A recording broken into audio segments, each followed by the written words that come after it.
You're listening to Catalyst for Change, and my name is Jessica Huckabee, your host.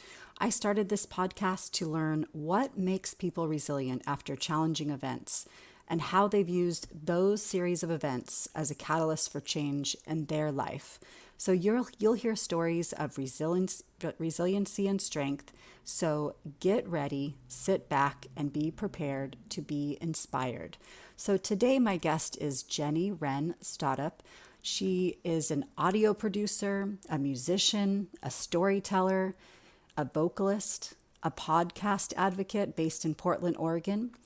She is also an advocate for basic human rights, and she's done a lot of work in her community of Portland, Oregon. So for her career, she's really entrenched in the podcast world and the music industry and the music world. She's the host of a narrative music podcast called X-Ray.fm show, Gritty Birds, founder of Podcast Portland and owner of Gritty Birds Podcasting. So as a podcast coach and producer, Jeni is passionate about supporting businesses and journalists to develop and implement great content strategy, systems, and sound. Jeni's been working in audio production and media for the last 15 years and has spoken at multiple national conferences on the subject of podcasting. So she's really involved in the way of expressing yourself through podcasting. And the brands she's worked with is iHeartMedia, RME, Audio, Mackie Audio, and Freshbooks. So in this episode, we'll talk about some sensitive areas. So I wanted to let you know before we get started that we'll talk about sexual assault. We'll also talk about, so she has a family member that has been diagnosed with a traumatic brain injury and the different things that she and her family have had to deal with around that traumatic brain injury and the effect it's had on her life. And she'll also share with us some wonderful tools of getting through difficult times. So I really love the things that she shares as far as those tools go. So let's go ahead and get started. So Jeni, it's really nice to get you on my podcast here. And you have a really interesting story and done a lot of really interesting things in your life. Can you tell me a little bit more about what's going on with you and the things that make you who you are after some of the tough times that you've had? Gosh, it's funny when people meet me because they're like, we didn't realize how much you've done. Like Steve Stewart, he runs the Podcast Editors Club. We'll start a conversation and something will come up and he's like, wait, you did what? Or like, this also happened. I'm a person who's had a lot of different phases in life. At 37, I feel like I've lived in a lot of communities and done a lot of work that is pretty cross-institutional, cross-genres. I mentioned that because I've worked in music for a long time, cross communities. And it's definitely interesting to see how, life moves us, right? Yeah. So where I am now is I am currently living in Portland, Oregon, and I've been here for 10 years. I've been in the Pacific Northwest since 2006, and I moved here from Iowa. And I'm currently a podcast producer and an artist. And I'm a pretty passionate person. And I really work toward trying to create as much equity as I can. So like this year, the big ones have been trying to create access I did an 8-week series trying to get more information out about COVID as far as like streaming, how to stream, how to record, how we want to create content, because I do a lot of workshops. And then recently, Portland has been at the front of the BLM movement. As a soul jazz artist, I've been a part of those communities for close to 15 years. And it's been important for me to be a listener during all that time. I've learned a lot as a former teacher also. I do find myself often trying to kind of getting caught up in movements, and I think it's important. But a lot of that is also just because I've been in situations where it didn't feel right and where I had bad things happened, and it's hard to put it that way, but it's true. And I have a lot of respect and empathy because of what I've gone through in the past with having gone through PTSD and having pretty much, my brother has a brain injury, and we discovered that a few years ago after years of increasingly erratic behavior and trying to figure out how to be safe in that relationship because he's currently estranged from me, but while trying to support him as a family still. So it's very complicated, because it just is. I don't know how else to put it. Yeah, it sounds Cause, like it. yeah. Yeah. So that's the long rambly way of trying to put it, that I believe in causes. I like supporting people. I produce podcasts for a living and I love making music. Yeah. And helping create more events. That's something I do less of, but it's still important to me. Wonderful. Now you Yeah. mentioned being a family member of somebody that's had brain injury and from certain events, maybe even in relation to now is the PTSD in relation to your brother and his experience with, Yeah. okay. It was a mix. So one of the things that I learned was like, I was always just a kind of like, I've always like been a little like anxious, so like that was sort of part of it. I have ADHD. So that's really kind of goes with it. You're always needing to figure out how to do better self-management and how to really organize better. And those are skill sets I've grown. It was when I was teaching and my school was pretty much shutting down because there was some mismanagement. When that all happened to my brother, things got worse, but it started to create some like secondary effects. Like it was harder for me to keep jobs because it was of, issues at home. There was just more, like I started drinking more, like I was, just having a really rough time and started disassociating. And then unfortunately at one point, like ended up getting sexually assaulted by a friend. And, when there's that many things happening, I started disassociating. It wasn't one thing. It was like a Mhm. lot of things. And when I reached that really low point, when I like finally went and sought help, like I was such a strong person and I didn't let people really know what was going on, except for it was like really apparent to those close because it was like, what's going on? It was just really revealing. And luckily that was when I was able to get state funding again for healthcare. And I Mhm. was able to finally get like the help and support that I needed to be able to start to reassemble my life in a really positive way. What was the point when you knew that you had to get help, and what were the steps you took to get there? So when I was those first couple of years, it was in therapy, and that second year, I had an ocular migraine. So this is 8 years ago, or Mhm. 9 years ago, and I'd started studying mindfulness meditation, and going like in grad school, and so I just and right before because there'd been a loss, and I just needed to be able to connect to something on a deeper level, and I found a lot of help with that, especially with my ADD. And Mhm. that was the beginning of it. And that was actually a really, really positive time. Things ended up getting worse. And that was when I lost my insurance. That made it really challenging. But I would Mhm. say, weirdly enough, it was when he was a friend of mine and he posted something on Facebook about how he had tried to assault someone. And this is what I ended up speaking really publicly Yeah. out and about this. I spoke with multiple like major media outlets in the Northwest about this.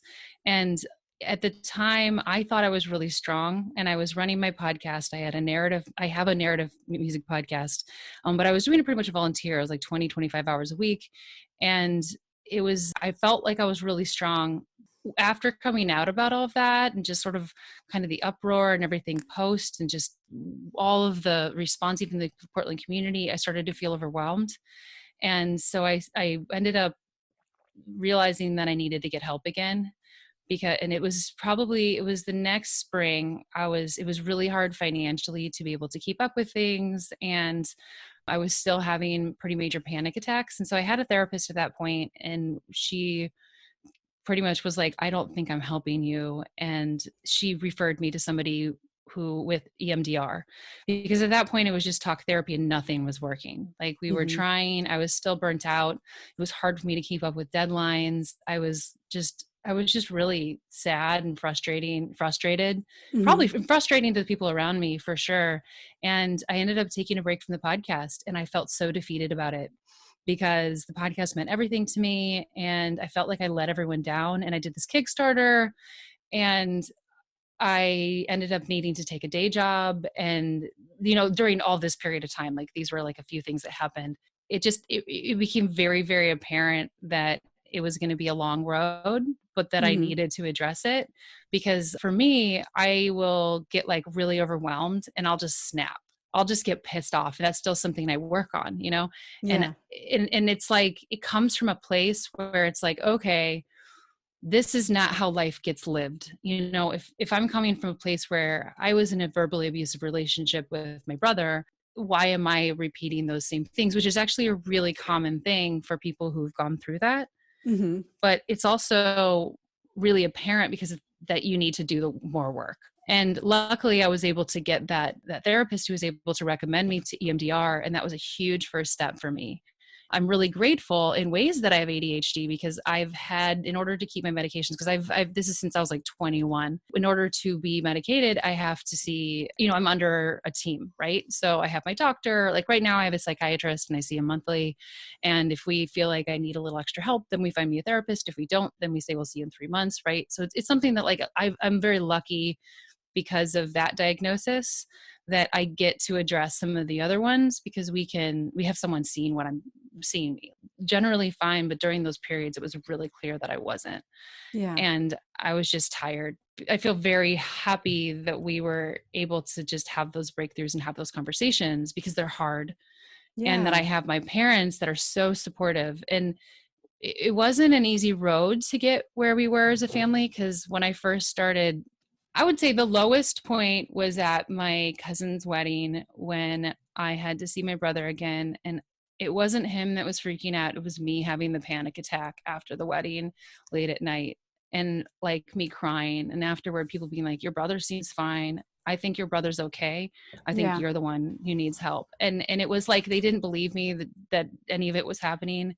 And I just sat there and I'm like, you've got to pull it together. Not just pull it together, but like, you know what happened. And it's not about hurting him. It's just saying like, so much has happened and I want to be seen. Yeah. But in order to be seen, you have to deal with what's been going on and like face the consequences. There were a lot of apologies. There were a lot of apologies. You know, there's still Yeah. people I'm not close to because like, it's not a time period I'm super proud of, Yeah. Sounds you like you had know? a lot going on. And now you mentioned the eye movement desensitization and reprocessing. That's the EMDR. Is that Yeah. what yeah. Yeah, we did actually a vibration, which was really amazing. And it was really great because one of the tools of it, you know, some with cognitive behavior therapy, it's like just like look to another place or like notice your surroundings, change your situation. But with this one, it also reminds you of good times, it reminds you to bring back to certain situation, and it reframes in your like brain cortex, like where, you know, to bring more positive memories back to maybe negative experiences. And sort of we went back to the beginning. You know, it was really difficult work. You know, we did 10 sessions, and you know, I spent that time away from our sessions like writing out what I remembered of things, because you know, you start losing what that felt like the farther you get from it. It's amazing when you're in that intense therapy how much comes back, because things you hadn't thought of come back. And we would focus on different areas based on, you know, if I'd had an issue with a friend, we might touch base on that friend for that week. But generally, or if I was just really not ready for the work that week for the heavy stuff, we'd be like, let's take a switch, you know? But we Yeah. always would come back to like the tool, which was for me, I love going to the Ballard Locks up in Seattle, and that was the place that I would return to. So you have a place that a sound, a memory, like something that has a smell, a taste, a feel, right? Mm-hmm. And for me, it was like being able to go there and hearing the water and like having that freshness, because that's like one of my point places. Mm-hmm. And so that was helpful for me because like it would pull me back in each of those like really traumatic experiences that I'd had, to be able to go through those and talk them out, because it's really hard to go and talk those out unless you have a way to process it. Yeah. And this helped you process it, and bringing it to the surface is fine, but you need to be able to process through it. It sounds like. Yeah. And it helps with the anger, because there's a lot of anger, you know? Yeah. Yeah. It sounds like. How's your relationship with your brother now? My family has started to support. So about 3 years ago, I think I would try so hard and we would reconnect. And then we would make it maybe 3 months, 6 at the longest. I think it ever made it. And then one day I would be on the phone and then the abuse would start again. And then it would be led after like by a series of text messages, and it was not that it was easy before then. It was just that we were making an effort. So like when like 3 years ago, we would have this system where I would check in with my family and say, or even up to a year ago, because we would try occasionally, because my parents would be like, we want to try to make this work. And because he's still part of our family, but he doesn't have a whole lot of connections at this point. Mhm. And so just because it's just complicated. And Yeah. a few of my friends were just like, Jeni, we really feel like you need to not have contact with him. And we all wrote a letter together. Mhm. They helped me with a letter, and I showed that to all of them. And we said that unless I get group therapy with him, that it's not healthy for me to have a relationship with him. And we sent it to my parents. And I would like to say that that like solved it, but it didn't at all. Like it took years for me to be able to form the real words with my family around that. And it's still it's a very touchy subject still. One parent is a lot more on board, but they both still want to have, family time. I've been firmly standing since last summer. I saw him for a couple hours last summer. I had a panic attack during one of them. Second one, it was my parents' anniversary. So like I made an effort and it was better. And then before that, I had made one effort, but I had started to share some of what had happened, some of the stories with a couple, there were some stories that were told in confidence, and in a moment of frustration, they were shared to him Yeah. and not against me. And he accused me of it deteriorated really badly. So I had to go back to the other point. So I check in with him still. And, I'll have to see him this summer, but I still stand because of how deeply it affects me. I could be doing really great, but then like if I start going back into that, it's not a good thing for me to have a relationship with him. So So, I don't have one. yeah. We are fully estranged, and I'll make an effort this summer. It's really challenging from when my parents come out here because he lives here. It's never easy, and like, there's been a few, and it's always just hard because it's, a lot of people have family issues, that's not Yeah. like an uncommon thing. And a lot of people have family issues because of things like substance abuse and because of mental health and illness. So this isn't a rare thing. It's just something I have to be really cautious of to, protect my spirit and to be able to continue doing the work I'm doing. Yeah.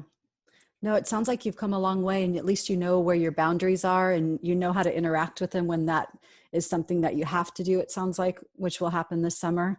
I'm working Um, on it. I still yeah. feel like I have a ways to go on that, but I'm working on it. Like it would be Yeah. great to have him in my life, but he's not the person I used to know. And there are certain behaviors he has toward me as his little sister of ownership that are really challenging for me. Yeah. It sounds like it would be really challenging. So now you mentioned some of these other things like with your job and, PTSD from some of the issues that happened with a friend of yours as well as your brother. Now, what have you found to help with the PTSD symptoms? Well, June is, PTSD Awareness Month. Just wanted Yeah. to see if you had any tools and tips you can share about managing that. Yeah. I would say really trying to limit when I feel like I'm especially having a rough time, like number one, trying to drink less, 100%. Like, what are the triggers? What are the moments when things, like, what am I eating? I know that sounds weird, but like, what are the things that are making me not feel good? What are the things I can do to be at my most optimal? How organized can I be? And creating that structure really, really helps. Having a plan in place is really huge. So if there's someone I can call or somewhere that I can go, or, what's that safe zone is really huge. Those are big pieces of it. And also just recognizing when I'm in a moment when it's like really bad. So sometimes I'll get like overwhelmed in spaces. So this is something that's becoming less and less, and it wasn't something that had always been there, is I started becoming at a certain point really overwhelmed in crowds and on stage. And as a performer, that was really a surprise for me. Mm-hmm. And it all like really came to a point. I was headlining a festival, a night for a festival at a major venue here in Portland called the Doug Fir with my 6-piece band. And the band it was a 4-piece at that point. And we'd retrained everyone, and it was a little loose, and it was looser than I felt. It was good. And I also just put a lot of pressure on it. And there were a lot of things going on, personally at that time. And I totally had a panic attack on stage. Nobody noticed. I knew it. This was pre getting more support. I started to have trouble in crowds. And so one of the things that I always do when I'm in a crowd, because I still like to film, I still like going to shows, is doing counting exercises. So like recognizing this is not forever. So like if I'm feeling it really hard, I sit there and I'll just remind myself, this is not forever. This is the feeling for right now. And like saying that over and over, and then doing like counting exercises, and really going through that. That has been probably one of the best ones that I can do. I've also started putting myself in more situations that allow me to get through some of that fear, like really making an effort when I'm in crowds to go to someone and look them in the eye, to like, take your deeper breaths. If I feel like I'm a little anxious and more rushed, like let's take it down a step, like do the opposite of what my intuitions say. Like if Mm-hmm. I'm in a place that's stressed. So like literally, yeah, if I'm somewhere and I feel like I'm talking slow, just take a deep breath and ask a question and then pause, right? Do something to switch the effect, or just to listen, like, oh, we're at music, stand there. Sometimes I started doing things where I'd stay later at the show instead of leaving early, because by getting there, it reconnected me with people, right? Because Yeah. afterward I could talk to them, and like really becoming safer in that space and sort of letting those emotions ride, because that's really it. It's a wave. Yeah. You can live in a high anxiety state all the time for sure, but it's not always there. The other thing, I'm using Welltory, which I use to check some of my blood pressure. I also wear an Apple Watch. I pay attention to when things are spiking, because like my vitals tell me so much, right? Mm-hmm. And it really is noticeable to say, okay, well, what are you doing? So the last couple of days I was feeling really spiked. So I went off Facebook for a couple of days, and it's amazing. I mean, for the most part, and it's amazing how much that'll bring down your blood pressure. It's like, what are the things that you're doing that you can change in your habits Mm. to try to reset your clock to get back to a better base? And again, that comes down to, what are you eating? What are you drinking? Are you drinking enough water? Are you checking in on those few things? Because are you showering? Are you getting out and walking? And if you can note and track those over a long time, especially if you're prone to those, you're Mm-hmm. going to notice spikes where you're not doing that self-care. You have to be doing that, especially if it's something that you have gone through in a deeper way, Mm-hmm. because of what other people have taught me, right?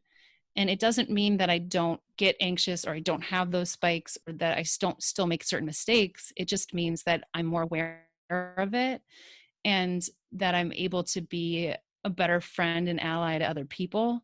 It's as simple as like, if somebody reaches out and I'm just not in the right headspace for it, say, hey, I hear you, and I think this isn't the right I'm not the right person for this conversation right now. It doesn't mean I don't care for you. Like taking those breaks, there's nothing wrong with that. It's really hard to set those boundaries. And I think a Mm-hmm. lot of where that fear comes from is being afraid to set those boundaries, and being afraid to speak out and say, hey, this isn't comfortable for me, or hey, I'm not ready for this right now, or no, just any of those, and really claiming that space so that you can balance your energy into the things you are, like your work, making sure that it's going to your relationships, that it's going to, because you are best when the other people around you are best, and they're not always great. So like my best friend and I, we have those conversations, and same with my parents, because I don't know if Jason had a bad day with them and went off on them.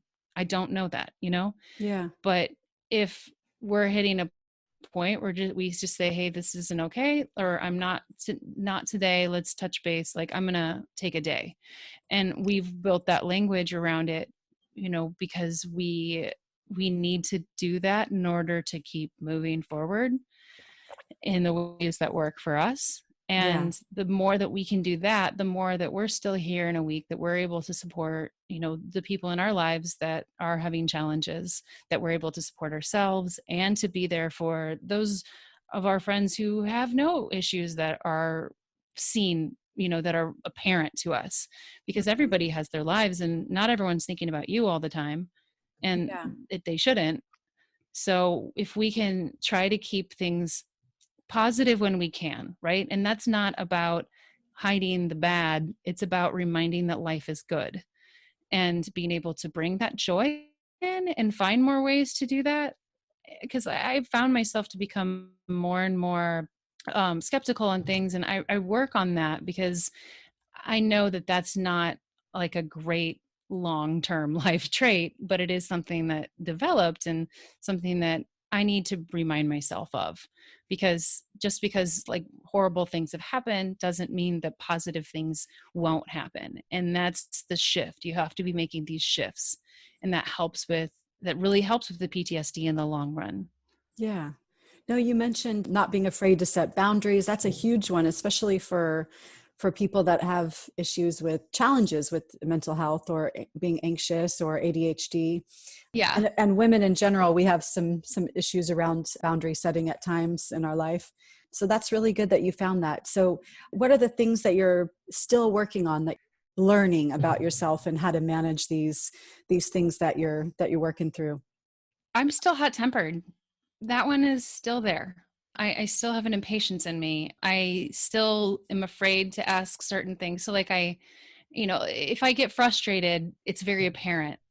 And it's Mm, not that I'm yelling. It's like, I'll just get like heightened. It's like, I'll get just like almost hysterical. And that's something that when I'm feeling really stressed. So like there was two moments that happened. One was like, I was getting toilet paper for someone that I was dating. And I was on the phone with another friend who got kind of upset that I was doing that. Just, mhm. he was worrying, and I just got really upset. And I was like, like not even like yelling, but it came off that way. And like just being like, I know how to handle my life. Like I got really overwhelmed. So you And feel it that's in your not body. something I'm proud of. Yeah. It sounds like you feel that. It still Yeah. comes back down to that panic. It comes back out in the same way, but it comes out in this like, yeah, it's not a good thing to be around with other people. And so like that's the number one thing that I work on, is like trying to, if I feel that, just saying, hey, I need to get off the phone right now. I'm going to call you in an hour. Like, and learning to do that. And I've gotten better at it, Mhm. but I definitely, when it's like happened, we'll take a pause, and then, we'll touch base later. And it's like, I'm like, I was in the wrong.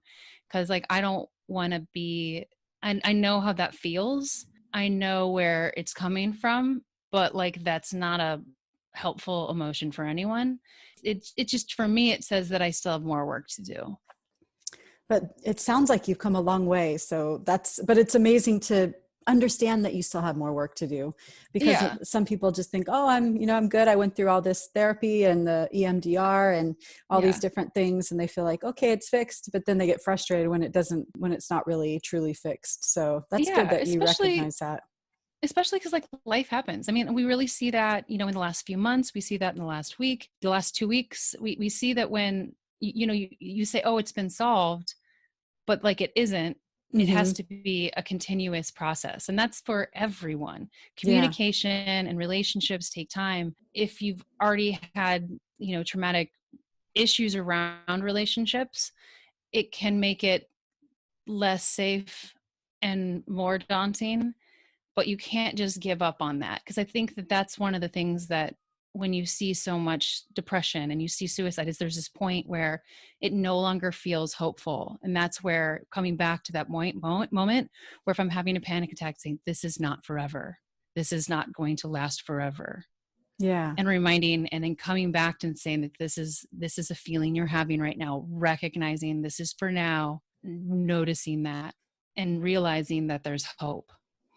Yeah. No, that's really good. And it makes people feel hopeful that they can do these Yeah. things, because these are simple tools, like, that we could all do. I could use some of these tools too. So I really Yeah. appreciate you sharing those with us. Well, is there anything else that we haven't talked about You gave us a I lot would of say good the stuff. one thing I didn't mention is like, what's something that just brings you joy? You know, like I really say, like my dad always says this because we're both hobby people. Like I don't know how to slow down, and neither does he. You know, and so it's like find something that brings you joy. You know, make time for that. You know, it doesn't just have to be about the work. Not forcing yourself to go for a walk or, you know, like so for me, I love to cook, and I've been cooking a lot. And now it's like remember to go back to the piano because I love to play and I love to sing, and do those things that you really enjoy. You know, Yeah. the Artist Way, Julia Cameron's book is really about that, is going back to your demons and figuring out where they are, but also coming back to like setting those dates for yourself to have fun, because you can't always be going the hard fight. You have to find something that you love. And if you don't know what that is yet, you know, like start getting out there and exploring some things that you haven't done before, because you might find something you just were like, I had no idea I loved that. And you see that all the time with Yeah. people who like got into something hardcore and they're like, man, this is why I got into CrossFit, because I found this and I didn't realize I'd love it so much. And you hear that so often about, you know, different things. It's not like, oh, I went to CrossFit and I feel so much better, but it's such a chore, you know, or whatever it is that it is. I don't do CrossFit, but Yeah. find something that brings you joy, that's outside your best friend relationship, that's outside your trauma, and like sink into it.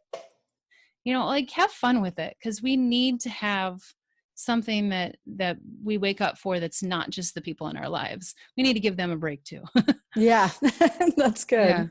Well, wonderful. We know where to find you, but can you tell us a little bit Yeah. more about, and I'll post all your details in our show notes. Yeah. So just look for those. And Yeah. can you tell us a little bit more about where to find you, just so we hear it if Yeah. we're not So looking there? I create media and I help people create media, and working on some new shows and been doing a lot more on YouTube, but grittybirds.com. So that's GRITTYBIRDS.com. And the mission behind that is that you have to have grit to be able to do a lot of things in life. And it's not about the negativity. It's just, you know, we're able to fly, we're able to eat a lot more than, you know, those little birds. And it's about that strength, that spirit that we have. And that's the idea behind the brand and behind the shows that I've put on, is with musicians, and behind the podcast that I produce and help my clients with. So lots of podcasting and media and like streaming and all kinds of information there, as well as uplifting a lot of other people's voices. So that's going to be one bigger part of things moving forward. So yeah, you can just go to grittybirds.com and just sign up for the mailing list, and or book a conversation. Come say hi to me. So I'm always here Wonderful. to help. Nice. Well, thanks, Jenny. Thank you so much. You've been listening to Catalyst for Change, and my name is Jessica Huckabee, your host. So thank you so much for listening to our program today. If you like what you're hearing, please feel free to leave a review on wherever platform that you get your podcasts on, and like us on the app as well. Follow us on Facebook. We have a Facebook page called Catalyst for Change, Stories of Resiliency. And we'll see you again next week. Have a great week.